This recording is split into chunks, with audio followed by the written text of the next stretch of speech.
The following program contains names, places, and events that have been anonymized or fictionalized for the purposes of protection and safety. The following program is provided for entertainment purposes only, and any commentary from the hosts are strictly conjecture and should not be held as making any definitive statements about the truth or identity of any particular individuals or circumstances. If you or a loved one are involved in an abusive relationship, please call the National Domestic Violence Hotline at 1-800-799-7233 for support.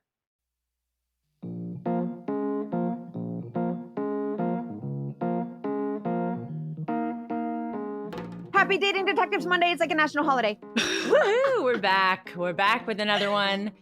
And this one isn't as tough of a Monday case. I thank you guys so much for everything you shared about the latest episode with Rob and Laura and their dad.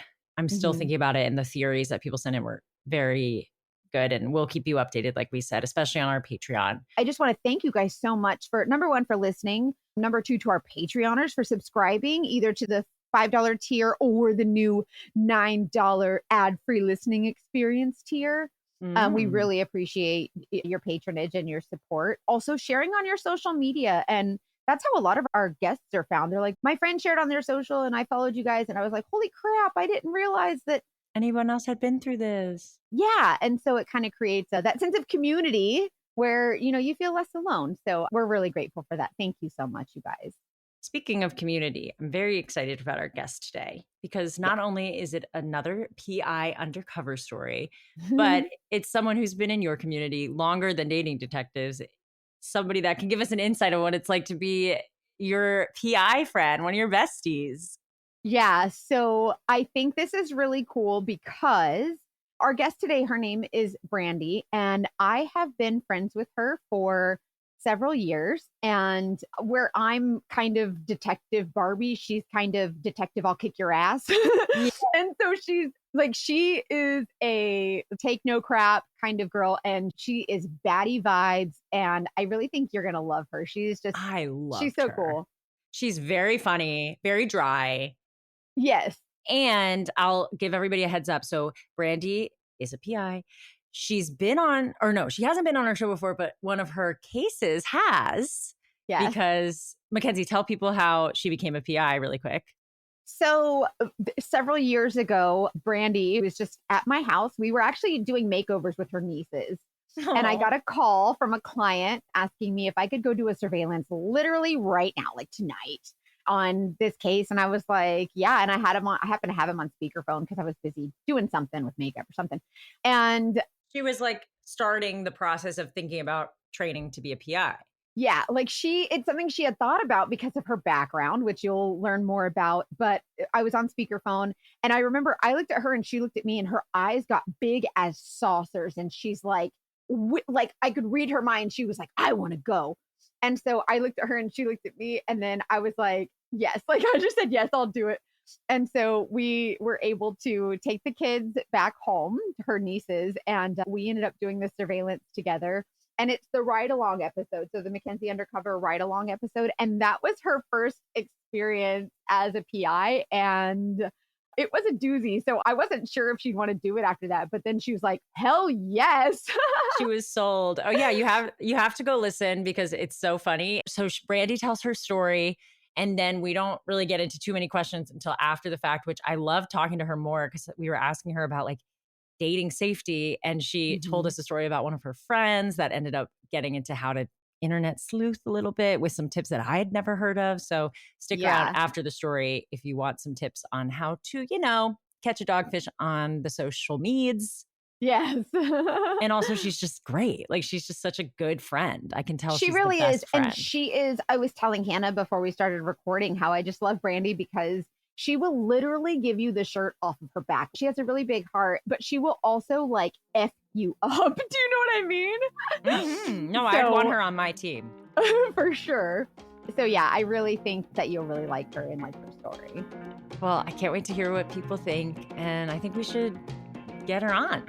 Okay, let's get into it. You guys, let's meet Brandy.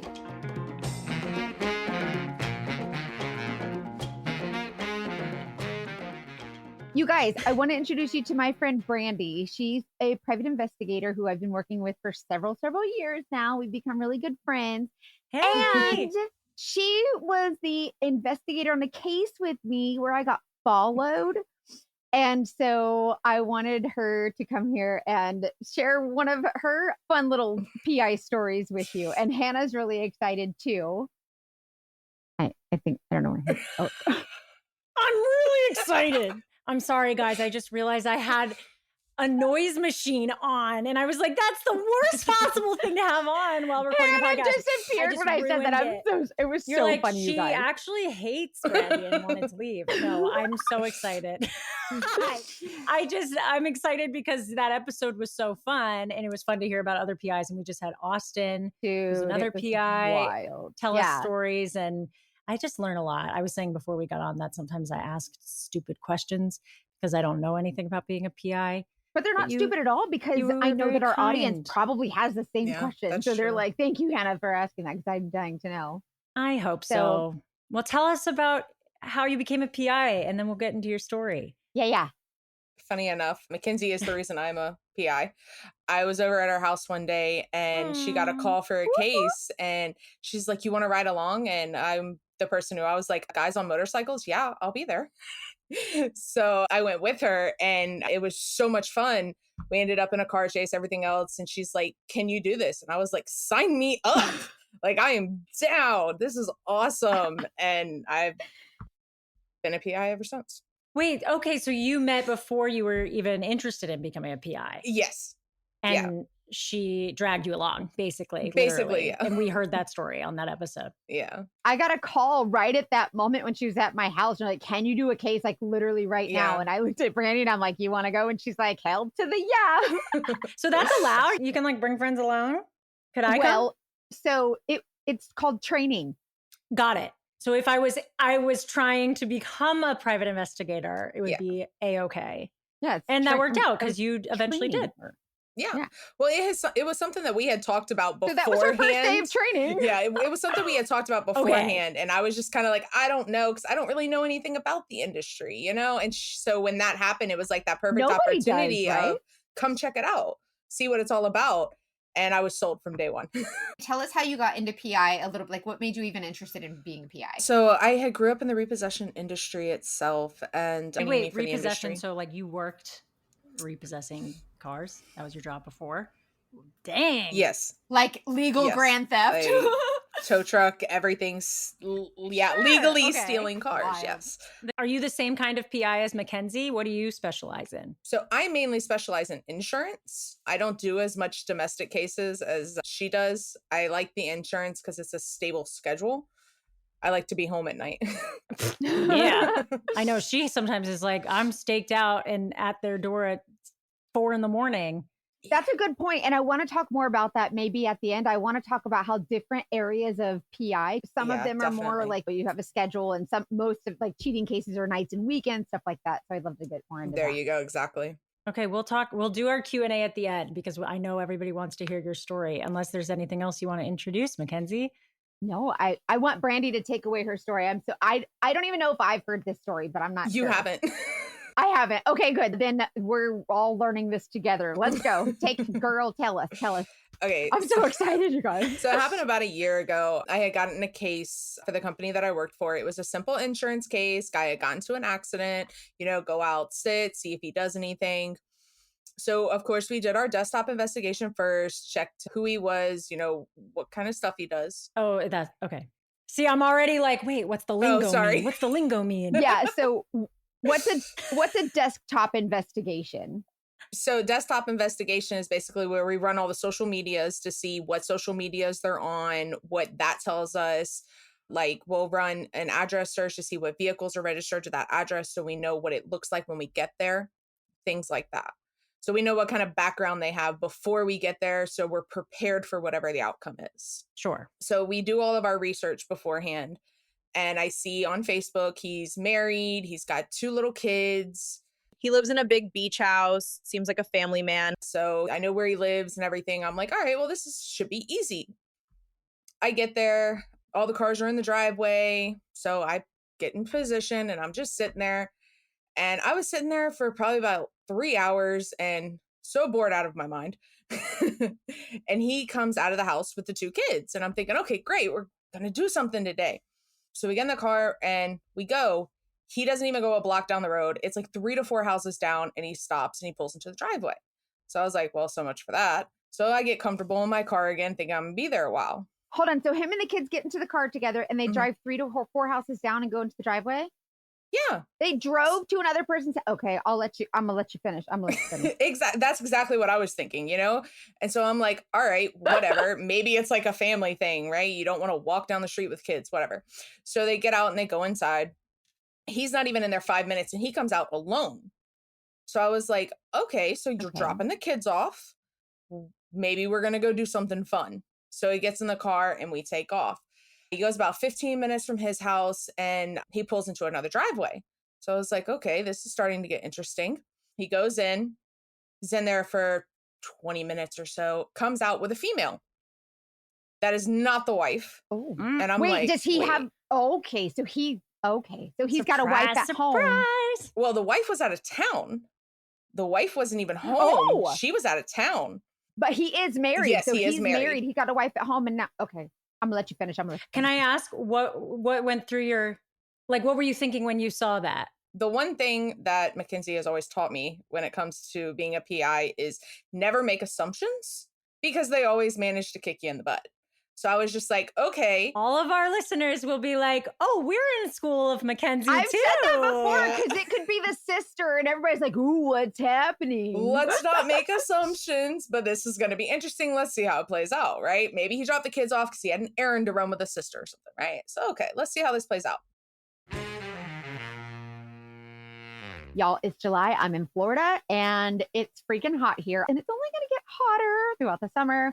Your nighttime bedroom temperature has a huge impact on your sleep quality. So if you wake up too hot or too cold, I highly recommend you check out Miracle Made's bed sheets. Miracle Made sheets are inspired by NASA and they use silver infused fabrics that are temperature regulating so you can sleep at the perfect temperature all night long. We just bought a new bed recently and a new mattress, and it's really, really hot. But I noticed that when we use the Miracle Made sheets, it really helps to neutralize the temperature for both of us. So I get really, really cold. He gets really, really hot. And so it really works for both of us.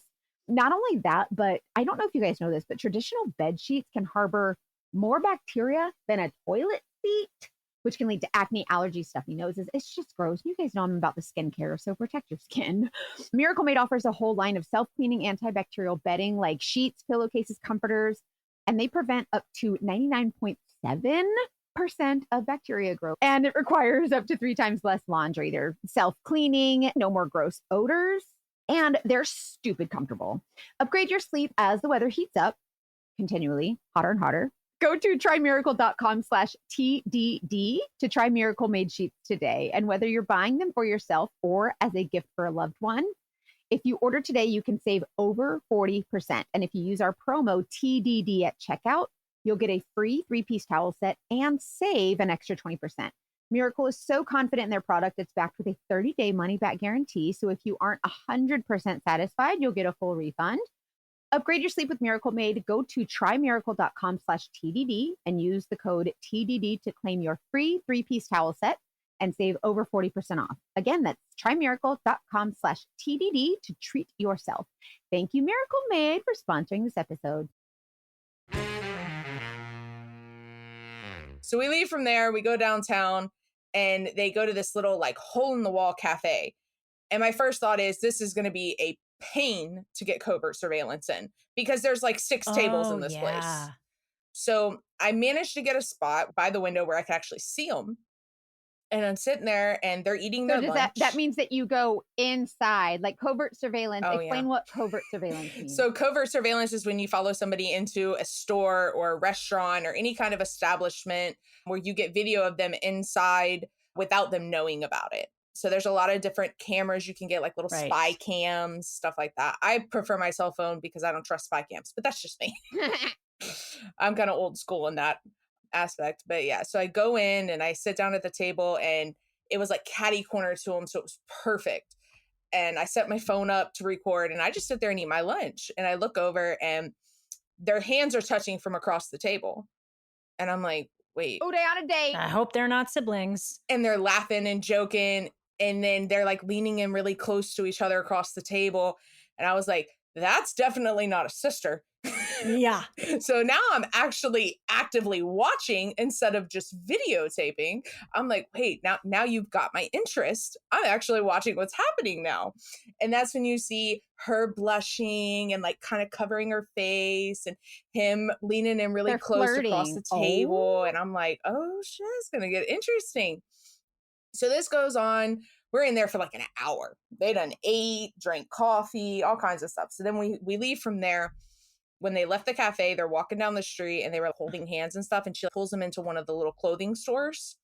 And so they go in there and I'm like, I've already followed them into the restaurant. I'm following them into the clothing store.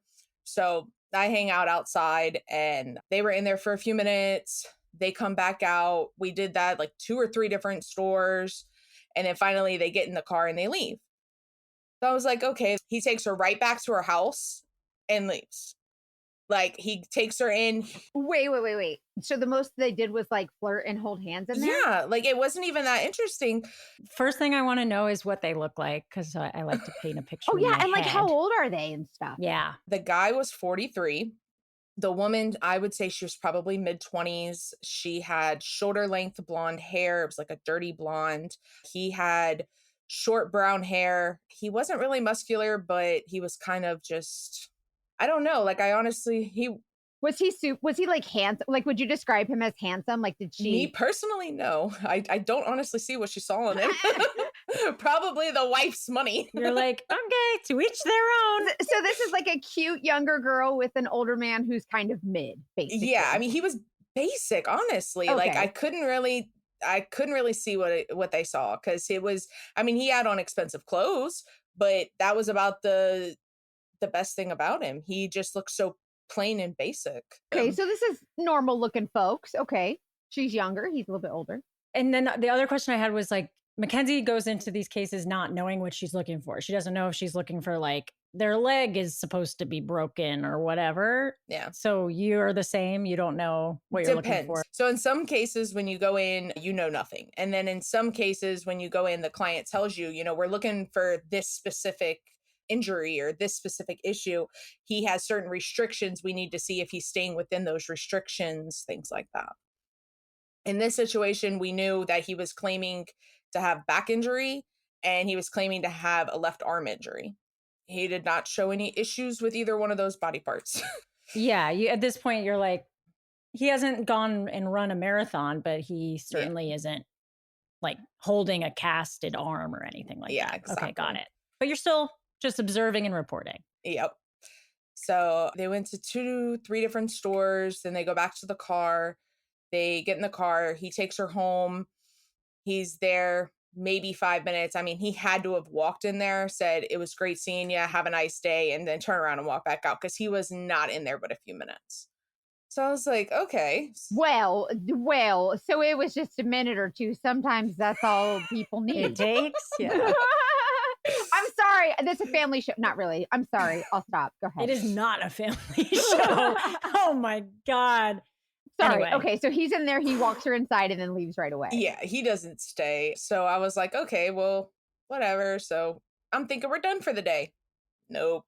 We end up going on this long drive. It's like 30 minutes. And he pulls into a gated subdivision. And I couldn't follow him into the subdivision. So I was like, all right, well, let's wait and see what happens. So I park and wait for him to come out. He's in there, I want to say like 10, 15 minutes. He wasn't in there long. And he comes out and he's got another female in the car. Like, What? No, I knew I was like, he's not going to another girl's house, is he? he comes. How old was this one? Was she a young buck too? I didn't actually get a good look at her. I only saw her twice throughout the surveillance and I couldn't really say what her age was, but I can tell you he preferred blondes. Oh, gentlemen prefer blondes. Hey, as Marilyn Monroe I'm would not say. assuming anything. Maybe this is the sister. Well, the wife and both of those girls were blonde, so he definitely preferred blondes. Okay. All right, we're All right. picking up a trend here. His car comes out of the subdivision, windows are down. I see a blonde female in the front seat. I'm like, oh, really, dude? Like, really? This is happening? So I follow him, and I think it was a red light. Something happened. I ended up losing him going through traffic. And I was like, crap, Oh, like that's I the really want to worst. know where they went now. So I'm searching everywhere for them and can't find them anywhere. I'm getting ready to call it because I can't find them. And I had gotten a phone call. And so I pulled over to talk on the phone. And I just happened to pull into the parking lot of this hotel. And I go down and I come to turn around. And as I'm Oh, turning no. around, I spot his car. And I was like, no, there's just Lucky. I no love way. getting lucky like Like, that. there's just no way that he picks this chick up and the first place they go to is a hotel. Like, what are the chances of that? He's got to pack in as many girlfriends as he can while his wife's out of town. Apparently. And you guys don't understand. You guys don't understand how lucky that is when you lose Oh, somebody. yeah. You usually lose them, but to find them, oh my God, that is so lucky. No, it was pure dumb luck is what it was, because I had searched all over for them and they were nowhere to be found. It was pure dumb luck. And so I checked the tag. It's definitely him. It's his car. So I was like, wow, all right. So I parked back in where I can see the car, and they were in there for a while, probably about an hour. And then they come out, and you can tell they weren't in there playing chess. Like, neither one of them looked the way they did when they went in. So they look a little disheveled. yeah. So they come out and they get in the car, and it was actually weird because they come out, they get in the car, and then they're just sitting there in the car. They roll the windows up, tinted windows and everything, so you can't see in the car. And then they're just sitting in the car for a few minutes. And I'm like, well, this is really weird. So we're sitting there, and then finally the windows go back down in the car, and then he backs out and they start driving. And then they go on this weird, like, lap around town. Like, they're just cruising. And then he takes her back home. Maybe they're listening to Dating Detectives. So they're just were they like smoking or anything like that, or could you tell, like, or were they just driving just to hang out together? Yeah, like, I guess like they took willy-nilly? this weird route around town, and it was the route that they took Oh. almost made me think that maybe he noticed me or something, or he was trying to see if I was following him or That's something. what I was thinking. So I like backed off a little bit, but no, they were literally just going for a drive. Like, you could see her hand come out the window every now and then to like play in the wind, things like that. They were just going for a drive. And then he took her right back home. And then he takes her right back home. What time is it now? It was getting to be around 6 o'clock. And because of the time of year, like the sun was just starting to set around that time when he took her back home. Well, it sounds like perfect timing for another date, doesn't it? Yeah, that's what I thought. But Don't then he even went and tell picked me. up his kids and he went home. Guess he Oh, figured he better good- have dinner with the Good family. for him remembering he had some kids. Wait, so I have so many questions. When they went to the hotel, Mhm. did they go in together, or did like he go in and then she went in like after, like, or what happened? I don't know, because when I got there, they were both inside. Oh, that's right, because you had. Oh, that's right, because you lost him and then you found him. But it sounds like when they came out, they weren't worried about being caught. Yeah, no, they came out together holding hands. Like, he definitely did not worry about getting caught. He was very out in the open, which was weird. I'm surprised he didn't go to a Coldplay concert. I- Everybody's doing that nowadays. There it is, I y'all. know, The most famous dogfish right now. Wait, so did you get the opportunity to look up the girl from the first address and find out anything about her? No, I didn't. I didn't have anything to go off of except what she looked like.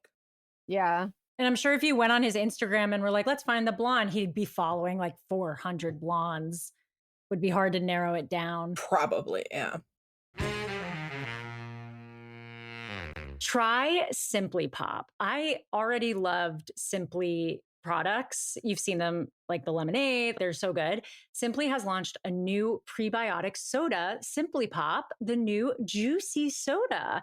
They've got 5 flavors: pineapple mango, lime, strawberry, citrus punch, and fruit punch. Pineapple mango is my favorite, but I really like them all.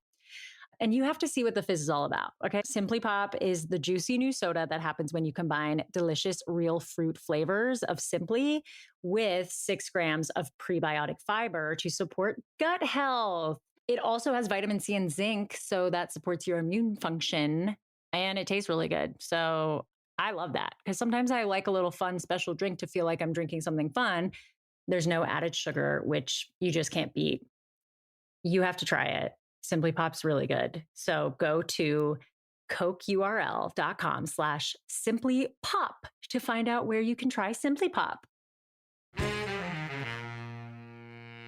How many days of surveillance did you do on him total? We ended up doing 6 days of surveillance. I wasn't the only investigator who worked it. 2 other female investigators worked on it. And so between us, we split the 6 days. And the days in between, we're talking to each other about all these different girls that he's meeting up with. And these days aren't consecutive. So there's about a week and a half that goes by before surveillance day 4. And that's when we catch him again with the second women from the first day. Did he do the thing where he dropped off the kids again? The second day, no. It's like, I don't know if somebody was watching the kids that day or something, but it was like he didn't have the kids on day 4. Like the kids were never seen. We don't care. We just want to know. We just want to know what he did next. He doesn't care about his kids either, Mackenzie. I know, right? He was home for the first part of the day. He didn't leave his house until early afternoon, like 2-3 o'clock. He leaves his house and he goes back to the gated subdivision, comes out with the same female.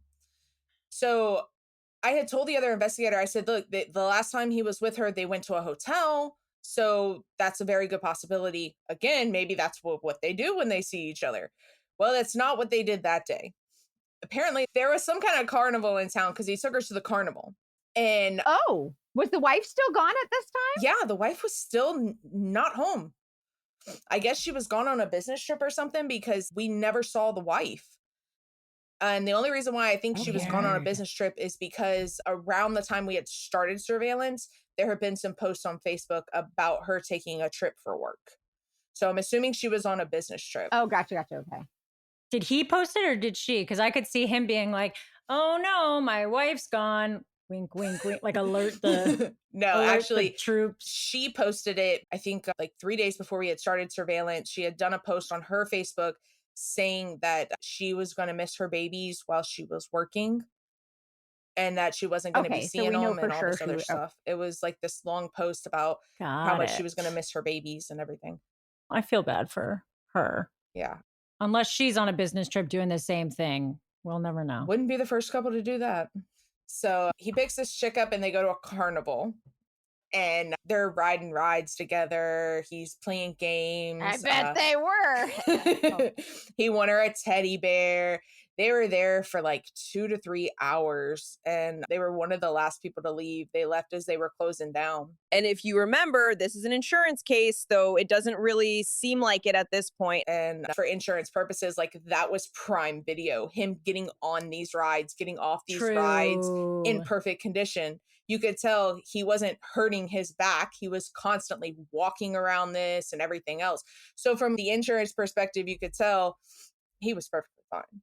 To be clear, you guys, these are just assumptions we make as PIs. Like, oh yeah, we're not doctors. Yeah. So we can't say like, oh, he was fine or he wasn't, but we're just saying it don't take a rocket surgeon based on what we see. And that's yeah, our job is to document what they look like when they're doing the things. Observe and report. There you go. So he was with 2 girls on one day and 1 girl with another girl on another day. Yes. Oh, bless it. Well, so day 4, he was with the same girl that he went to the hotel with on day 2. And was that the only other day that he was with another girl, or the other days he was just not with? There was another girls? day 5, he was with a completely different girl. In the first 2. That day. Yeah, he hit lucky number 3 on day 5. Start in the morning. I have to make a chart Brandy now. is the quiet type. I'm gonna let y'all know. So she be flying through these stories like me. Like I always say, oh, these stories aren't interesting. And then it's like, whoa, what did you just say? And so we kind of have a tendency to think as PIs that like these stories aren't interesting. All. So she's trying to skate past these details, but we're gonna slow her down and back up the train. Tell us everything about this woman number 3. This is like a game show. And now behind this door, woman number 3. Yeah, behind this door. On day 5, we had lucky number 3. They spent the whole day together. They actually, that was the longest date, was day number 5 with this third woman. They started out early in the morning.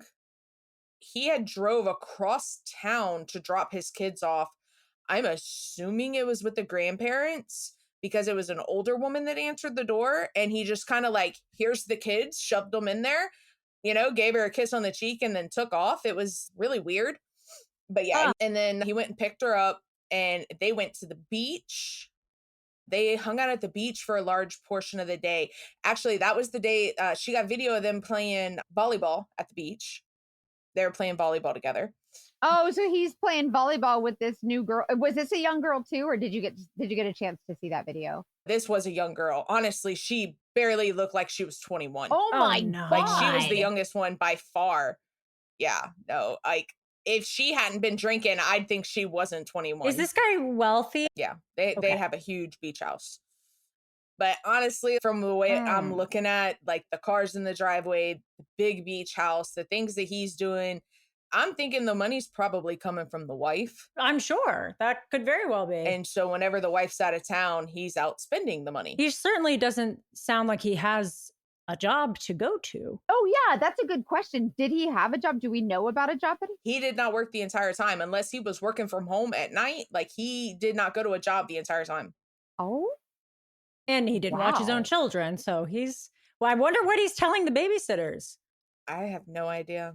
yeah. Maybe he's telling them he's got doctor's appointments and stuff. Like they're like, oh, where are you going? And he's like, mind your business. Oh, yeah, he's got a doctor appointment for his back. Yes, of course. But that's my assumption. I mean, that's the kind of excuse I would come up with. So I can just assume they had something good like that. He said, I got a doctor's appointment. I'll see you in 9 hours. Jeez Louise. Or maybe that was just the grandparents' day to have the kids. So he's at the beach. They spent a large portion of the day at the beach. They played volleyball. They ate at this little food truck thing. Afterwards, they went to a restaurant, one of the restaurants that were down there by the beach. And then after that, he took her home. But they were there all day. So they just had a beach date. Yeah, they had a beach Okay. date. Wow. Was he at least when you observed him, was he on his phone a lot? Like maybe he was texting his wife, or was he not on the phone at all? I did not see him on the phone at all. But I can understand, like, if she's working, if she was at a work conference or something, she may not only be reaching out at night. And that could be the reason why he's doing all this stuff during the day, but he's home by dinner. Oh, that makes sense. Because if you're at a conference, you're like during the day, it's like 8 to 5. It's like yeah. But every time he made it home by dinner. Oh, so he was okay. So yeah, 6 o'clock, 7 o'clock, like he's home. Yeah, he was always home by like 6, 7 o'clock. Was there any evidence of the women also knowing that they were having an affair? I would imagine the one who's going to a hotel with him would like you don't do that unless you're sneaking. Yeah, exactly. Yeah. You don't do that unless you can't have it at your house either. Yeah. See, I think the third woman, they went back to her house and they were in there for a minute. Personally, I don't think there was enough time, but as Mackenzie pointed out, sometimes you don't need that long. Girl, you've been giving these folks too much credit. Apparently. But yeah, I mean, he was in there for a minute, but he didn't look anything like he did when he came from the hotel. I'll put it that way. When he came out of that woman's house. Wow. All right. So, I mean, maybe he's taking his time in courting that 21-year-old. Ugh, I'm so disgusted by people that make it their full-time job to like womanize. Mackenzie, we are living in the future. I have to tell you about this robot, guys. Oh, This it's like is the Jetsons. Okay, go ahead. Sorry. literally, this is the sous vide kitchen robot, and we're very excited about it because it's very, very cool. So I excited cannot. to partner Oh with my them. God. Love this thing, you guys. So the sous vide combines a revolutionary smart countertop oven with a very flexible gourmet meal delivery service. So it's very cool. This is how it works. This countertop oven where you load ingredients very easily, like whatever you want. You can do salmon, veggies, like that's what I did. But there's more, you can do anything. You toss it in and then you tap a recipe card that it sends you when it sends you the meals. You can also use your own ingredients and recipes, whatever you want. But you scan the recipe card so it knows what you're trying to make. And then you can make it right then. Or it has built-in refrigeration. So your ingredients can sit there. You can pop them in the morning. And then if you know you're going to be home at 7 p.m. and you can tell it what time you want the food to be ready. And then it will only cook it right when it times it correctly. Is that You guys- crazy? Hannah, I am so lazy and this is so convenient. And Yep. I do not cook, you guys, but hello. Hello. The fact that it has built-in refrigeration in an oven is just mind-blowingly genius. So yeah, you don't even have to be at home to start it. Tap to cook technology. You can prep your dinner in a couple of minutes. Just, yeah, you load the meals on the cooking pans and then you scan it and it Where knows was exactly this what 30 to do. years ago?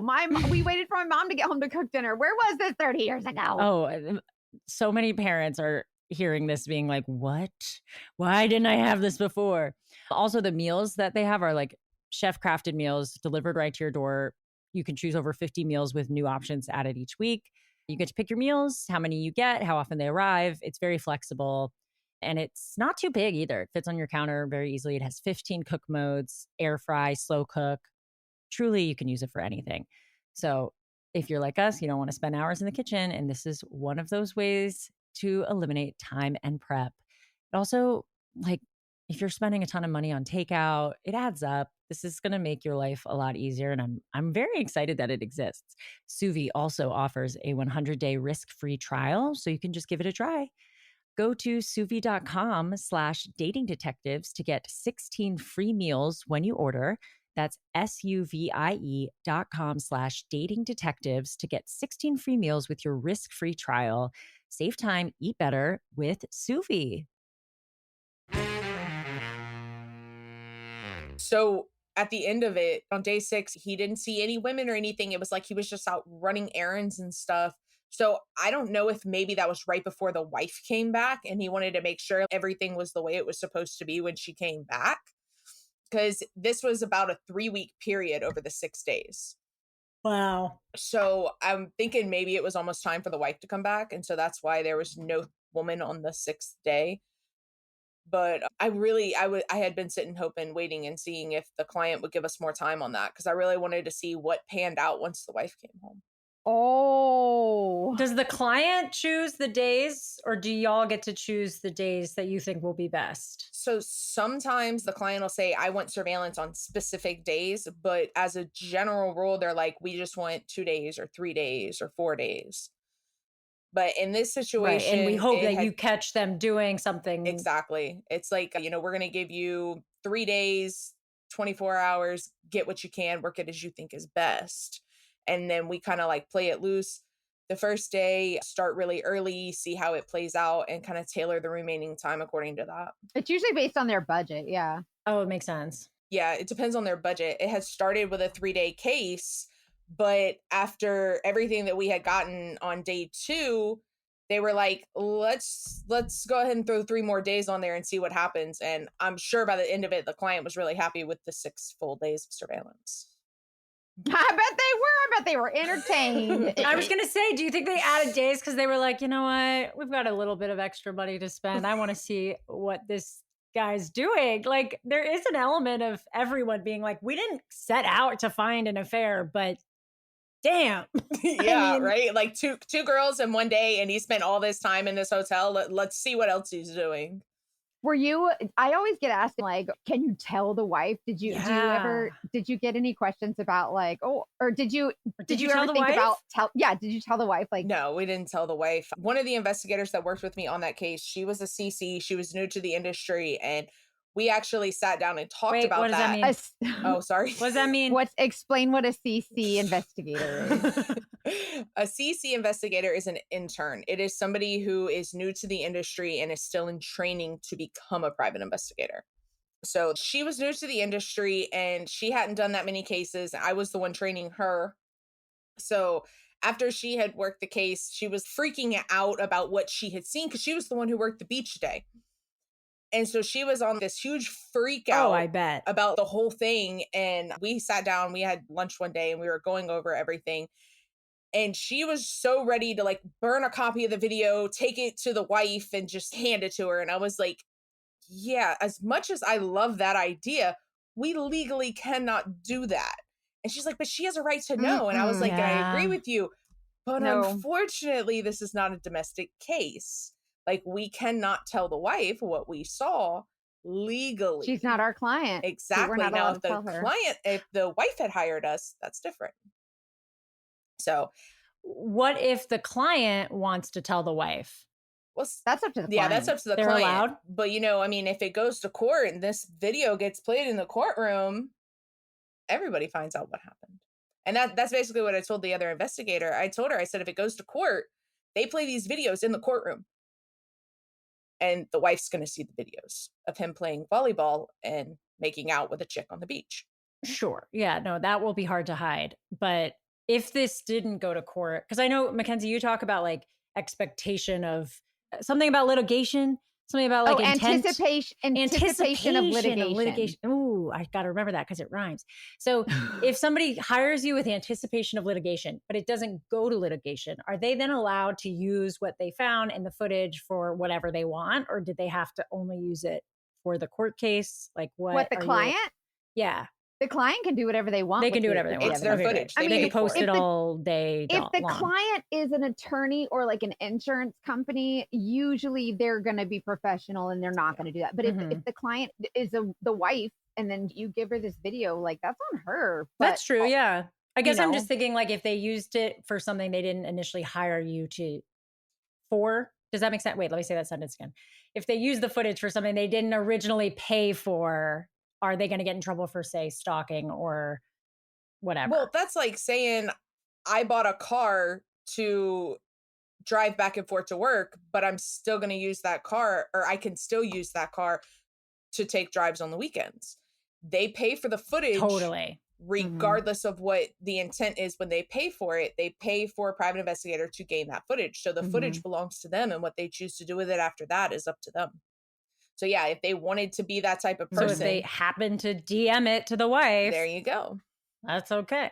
But also in this case, it sounds like Brandy said that she was working for another company. So basically it wasn't her client. She's just doing the surveillance. The company she was working for was the client. So for Brandy's sake, it's kind of better because it's like, don't ask me, like this ain't not my circus, not my monkey. There you go. I just point the camera. Exactly.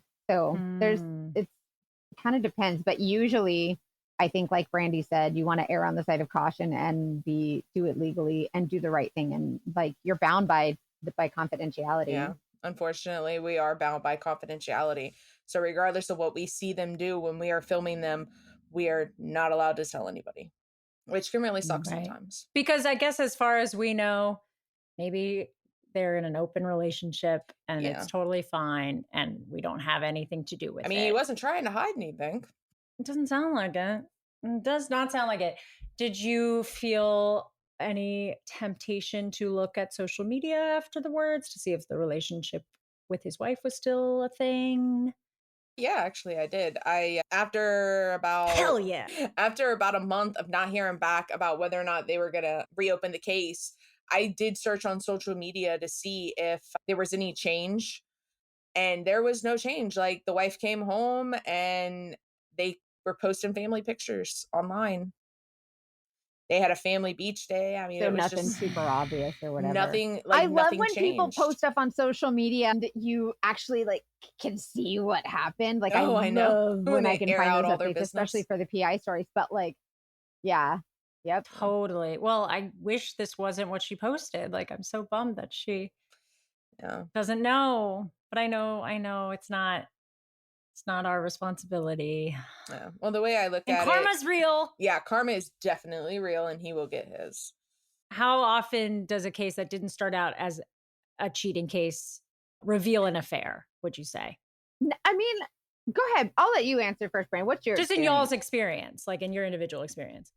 So in my situation, in my experience, it doesn't happen very often with surveillance cases when you're dealing with insurance, because there is a good percentage of them where the people are actually injured. So you'll have cases where there's just nothing because they don't leave their house. It is rare for me personally, in my experience for the years that I've been doing it, I haven't come across too many cheating cases where it was just an insurance claim that turned into like this wild ride like that one. Yeah. Okay. But that's good because all of us listen to Dating Detectives and we're all like, nobody is telling the truth. So that's a reminder that some people are telling the truth. Yes, some people are telling the truth. They're rare, but there are people out there. You know what? That's a good question, Brandy, that you posed, because I get a lot of people asking me, are there any cases you work where people actually are telling the truth? And here's the thing.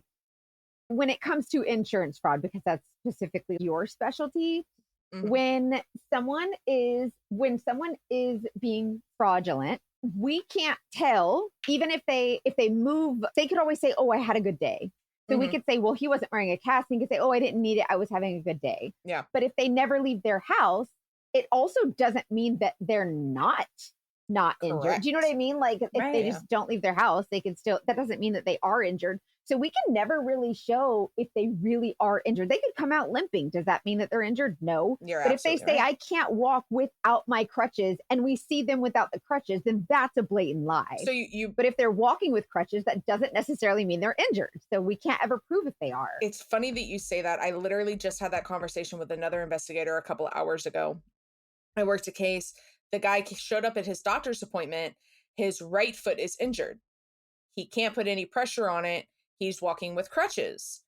Now, keep this in mind when he gets out of the car, he's utilizing his crutches, right? He walks all the way across the parking lot. There's no cast, no boot, no nothing on his foot or leg.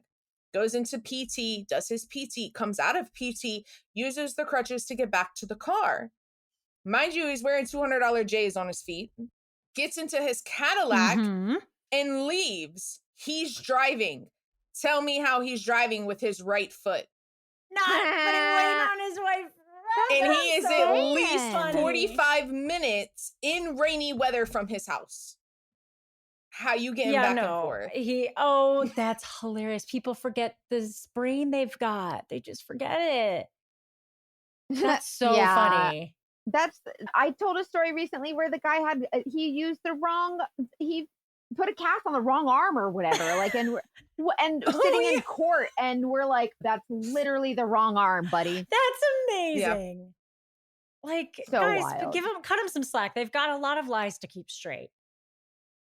Yeah. We asked the last PI guest, Austin, this question. So I wanted to ask you, do you have any dating safety advice based on what you know as a private investigator? Other than don't do it, because we've heard that before. I don't think I'm the right person to answer that particular question. I'm going to answer this for Brandy. Brandy's one of those folks if you say, she's one of them friends where she says, you want some dating advice?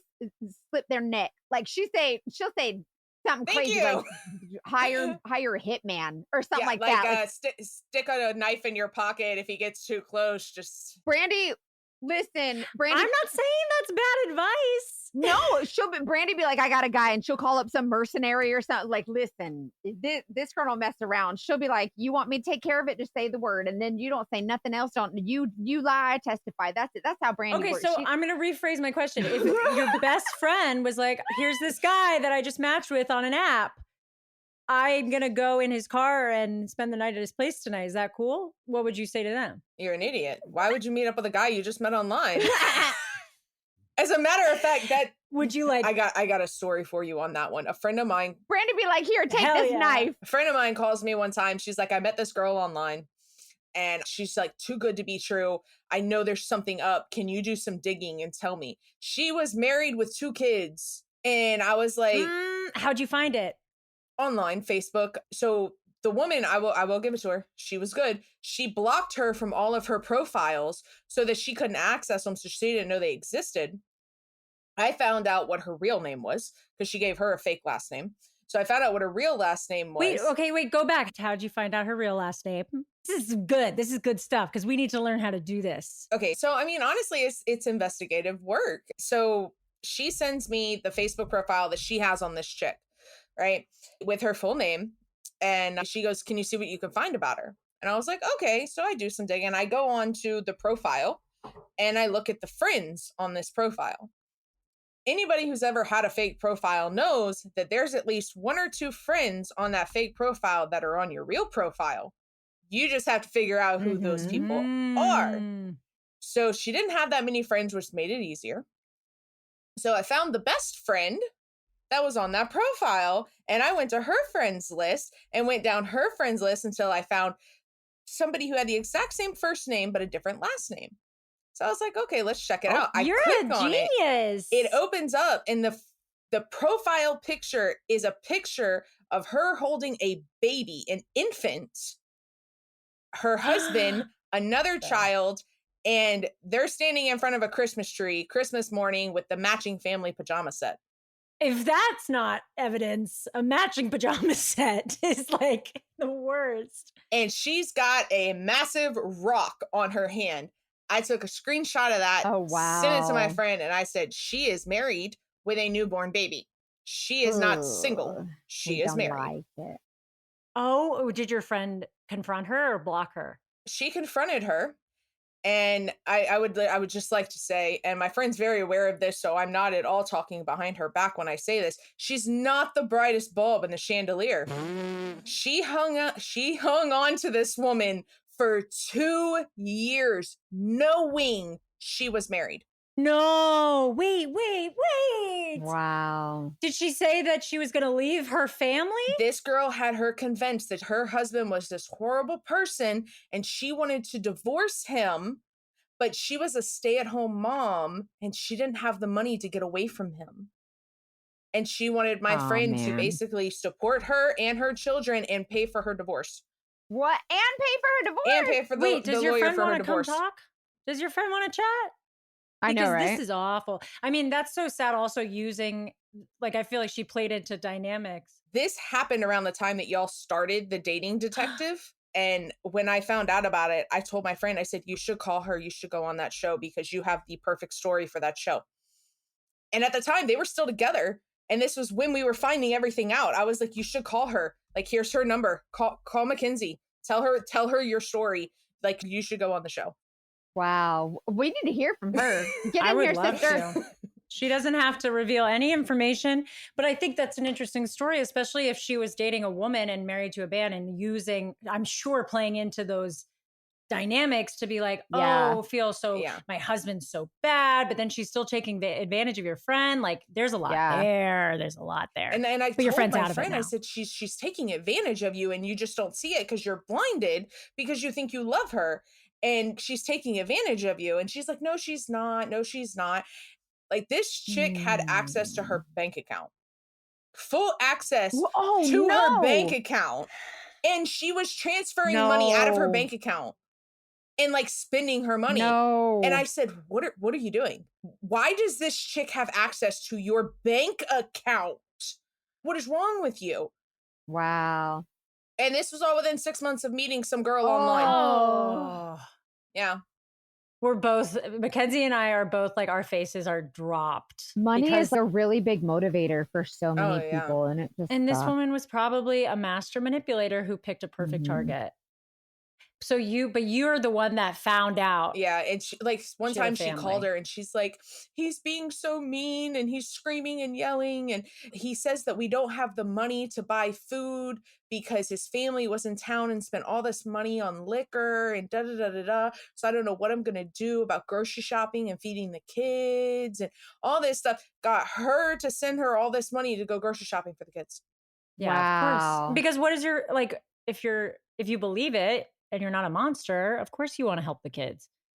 Oh, but we all need a Brandy in our life. I mean, I'm sure you were like shaking her by the shoulders. Yeah. Like, I told her, I was screaming at her the whole time. And she would call me and she's like, I need somebody to tell me the truth. And I'm like, I mean, I could slap you with the truth all day long, but you just don't want to hear it. You don't want to believe it. which is a lot of people have been in that situation. Yeah. And like I get it. You don't want to believe it because you're so caught up because in the you've been love. manipulated so much. Yeah. You've been manipulated so much that you don't want to believe, you can't believe it. You can't Oh. believe that somebody could be that cruel or use you in that way. And she kept saying, she loves me. And I'm like, she does not love you.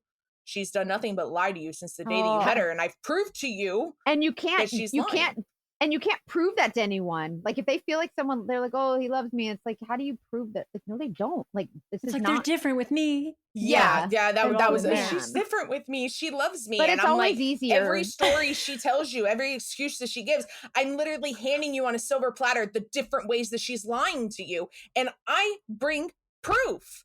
I bring backup. I bring papers, Yeah. screenshots, Receipts. everything. Yeah, I bring receipts. And she didn't want to hear it. So it went on for like 2 Well, years. how did it Sometimes we end? can't. How did she finally break it off? So it was right at their 2-year anniversary. And as the 2 years was coming up, I basically just sat her down one day and I told her, I said, look, it's never going to happen. She's never going to leave him. If she wanted to be with Mhm. you, if she wanted to be single, if she wanted to be away from him, she could be. She's choosing not to be. And so she went to her and she's like, we're at the 2-year mark. You still haven't left him. You've made no move to leave him. If you haven't at least started the process of filing for divorce by our 2-year mark, then I'm done. And so the 2-year mark came and Yeah. she walked. Yeah. And that was the end of it. Wow. Okay. But also drawing that bit of your sleuthing out of that, finding the person, if they have a fake profile, finding the friend who looks real, then going to their list of friends and finding the profile that has the same name, but a different last name or the same picture or whatever. Sometimes you just got to start clickety click click. You got to get click happy and just start clicking on things, and little by little. That's a good tip. Yeah. Sometimes you just got to start clicking. You're looking for any little thing that could associate them, whether it's a last name, because sometimes you can have this person and then they have the same last name as another person on their friends list. So then you go to that person and then you start looking through their friends to find a connection back. Oh, And yeah. sometimes you'll go full circle and like 3 different people later, you're back to where you were. And it's a time consuming and a lot of digging, but you just got to look through every comment, every And like. I also think that somebody is listening to this saying that we are crazy, and let us be the ones to remind you that you're not crazy. Mhm. Obviously, there's a limit to everything in moderation, but you're a good friend who is doing research. That's what's happening here. There's no crazy going on at all. It's what you do with that research that determines whether or not you're crazy. Yes, that's a good point. What you do on your own time in front of your computer is one thing. Sure. And we keep it legal. Wow. Okay, that was a good tip. See, you did have a good dating safety tip. Another question about that. What tipped you off to this girl being a fake profile in the first place? Because your friend sent the profile and was like, can you see if anything is weird here? Like, well, how did you know it was fake? Like you can pick a fake profile up immediately because there's nothing really personal on it. They only have a couple of photos of themselves, and they're like specific types of photos that are generic photos. Like, you know it's a real profile when you find the crappy photo. Every social media has at least one crappy photo. If you look at a profile and there is not a single crappy photo on there, you know it ain't real. They picked and chose specific photos they wanted on there. So yeah. Mm-hmm. That's a good point. What if they're like private and they just, if you're not friends with them, you can't see much of their profile? Sometimes you look at things and your gut just tells you that's not right. Like something's off about We that. look at social media so much, like all of us, every single one of us. We look at social media so much that when you see a profile that is fake, oftentimes you can be like, oh, okay, like I kind of, like I love how you just said that, because and the science behind intuition, put our nerd caps on. People are like, oh, I don't know if I can trust my intuition, my femtuition, if you want to call it that, because that's what we do. Intuition is literally just your body processing patterns that you've picked up over a long period of time, but it processes it so fast that your brain doesn't catch up. So your body is basing it on information that you already have. Yes, it's not just out of the blue. So that's why it's something you can trust, unless people talk you out of trusting it. But that is why you just kind of, when you know. Yeah. It's because you're exactly what you said, Mackenzie. We've all been on social media a long time. So you can kind of, you'd be like, that looks a little different. That looks a little interesting or a little weird. Or if you have to stop and go, is that fake? Yeah, it's fake, period. You might as well keep digging if you think that. You might as well. And sometimes it's a rabbit hole and you're just being like obnoxious. But most of the time, that's your femtuition telling you something is Absolutely. Yeah, I will always follow my gut instinct before anything else. 100%. Have you faced any like sexism being a woman in the PI field? I know Mackenzie has initially, but we've seen that it's a strength too. Brandy's different than me. Brandy, go ahead. I haven't experienced any sexism, but then again, I'm not the type of person who would deal with that kind of. Yeah, you're like, I have no tolerance. So, okay, let me put it to you this way. I went to work for a company one time, and The owners of the company were ex-military. The guy tells me all of my investigators are ex-military and ex-officers, like police officers. So we're a law enforcement military background company. The only people we don't require that from are the females that we hire, because females are so hard to come by, because it is a lot of men in the industry. So I ended up having to drive to Orlando to meet with these people and do a huge like training thing and meet everybody. And let me tell you something about being in a room full of ex-military, ex-police officers. The testosterone will strangle you because everybody wants to prove they got the bigger stick. Okay. Yep. I'm the type of person who, if you want to puff up and try to make yourself seem like a man to me and like you're bigger than me, I'm going to demean you and make you seem like you just a little man. Like I will bring you right back down. Like, do you have any examples? That's just the kind of personality that I have. Yeah. Brandy will put a man in his, like, she has no problems. What industry did you start in? What were you doing before doing PI work? I was doing repossessions. I grew up in the repossession industry. So tell us a little bit about that. Like, how did that play into being a PI? So it's under the same Florida state statute and the same licensing restrictions in a lot of different ways. They have state laws that vary per industry, but there are a lot of things that are similar and a lot of things that are different. You're still searching for people. You're still searching for certain things. The main differences between repo and PI work is in repo, you're just stealing the car and leaving. In PI work, you are sitting there watching them and their vehicle. So legally stealing the car and leaving. Everything's legal. Wait. You've got a whole other batch of stories, I bet. Oh, yeah. Like so many crazy things. And I think that's part of the reason why some of the things that happen in PI, I'm just kind of like, oh, that's just another day. Because I've had so many crazy things happen doing repos, and I grew up in that industry. So, I mean, you're talking 16 years worth of experience doing that versus PI work. I'm just like, yeah, that's just another day, you know. Car chase, pull a gun on you, just another day. You gotta be a little bit of a baddie to do repo, and then PI also. You gotta have some kind of ego. You gotta have moxie. Yeah, you do, because like I know females who've come into the industry thinking it wasn't that big of a deal, and their first case where something happens and they're just absolutely terrified, calls me crying, and I'm like, why are you crying? Well, he pulled a gun out.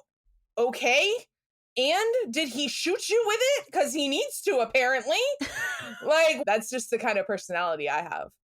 So, well, it's good to hear, because you do need that personality to do this. You have to have, I mean, I hear Mackenzie talking about things where I'm just like, I would clam up, not even thinking about somebody pulling a gun on me, somebody telling me that they thought I was, like lying about who I am. Like Mackenzie had to flirt her way out of a waiter being like, why are you filming someone in my restaurant? I would have been like, I am so sorry. In fact, take all my money, take the camera. I will never come back here. Like, I would have fallen apart.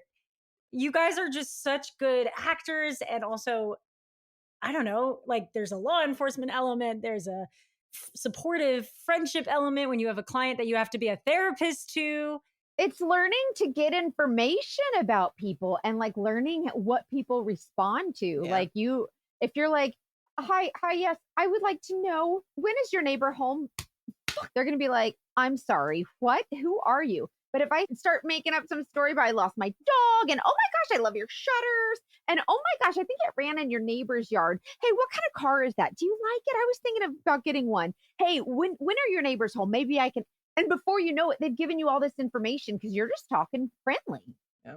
And like she talks so fast It's too impressive. that they're just giving her the information before they even realize they're giving it to her. And it just blows my mind. They're like, what did we And even just say? Yeah, she's like, you don't let them stop and think. That's the problem. You can't let them stop and think. You just gotta keep go. Because if you ask a benign question like, oh, I love your car. How do you like it? And they're like, oh, it's great. And you're like, I was thinking about getting one. Hey, by the way, what time do your neighbors get home? Oh, like 6 p.m. Like they're disarmed. It's crazy. And you just learn how to make people feel comfortable. And that sucks to say that like you have to do that. But sometimes you got to learn how to get information from people. If it's hey, like you said with looking up information. It's what you're doing with it. You guys are doing something for the greater good. And also it's your job and you're licensed to do it. Yes, we are licensed. We do it legally, but also don't trust strangers. You guys stop it. Yeah. Look, cross-reference, Google everybody you go on a date with, Google your friends' dates. Exactly. You know. Yeah, strangers on the internet are still strangers. Yeah, don't trust strangers on the internet. Yep. Oh, I love coming along on the drives with you. It's a little ride along via podcast. So thank you for sharing all of this. And also you said there's not a lot of women in PI work. So hearing stories from both of you, I hope it inspires other people to look into it if they're interested. Yeah, I already have moxie. one person I'm training that was actually inspired by Mackenzie to join the field. Mackenzie! Hey, I love this so much. I'm going to cry. Did you know that? No. Yeah, she got signed on in my company and we were talking one day and I asked her, what inspired you to be a PI? What's your background like? And she was telling me about how she saw this woman on social media that was talking about all of the joys of being a PI and things like that. And it kind of got her interested. So she started looking into it and researching it. And I was like, telling me, oh, that's Mackenzie so cool. Fultz? And she was like, I think so. And I pulled up her picture and she's like, oh my God, that's her. And I was like, that's so funny because she's literally the person that trained me. That's so That special. is so funny. I love that so much. I love it. Oh my gosh, I hope she listens. Shout out and let us know how it's going. That's so cool.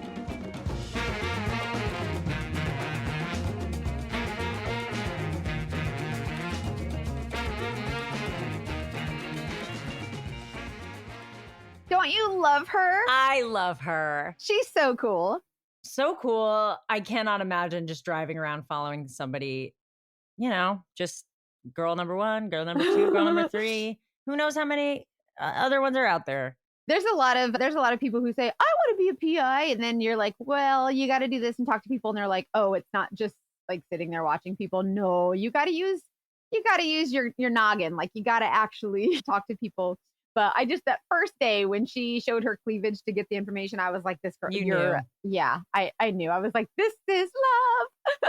I love that you have different styles of doing it though. And I think that if anybody else is a PI listening and wants to come on and share their stories, if they're unique, if they're different than what we do, we want to talk to somebody in like the tech world, like computer, financial, sleuthing, that kind of stuff. I would love to ask them questions.